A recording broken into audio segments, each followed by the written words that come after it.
I do think, I mean, I would say that she's not a utilitarian, except insofar as she rhetorically employs different kind of traditions in order to get to her aim. And a lot of Wollstonecraft scholars have talked about that in a way, if you sit down and read her work, sometimes it's hard. Is she a Platonist? Is she an Aristotelian? Wait, isn't she drawing on Adam Smith there? Wait, who is she?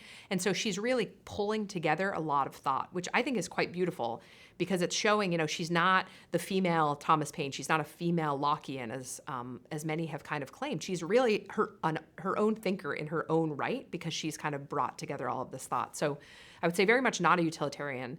In terms of virtue, a virtue ethicist, or, you know, sort of deontology in terms of duty, I mean, I see her as more of a virtue ethicist, but very much with this sort of duty as that which one is kind of aiming at, and because the other person is at the end of our duty, right? We have duties to others or duties to God. You know, she saw those as really crucially important.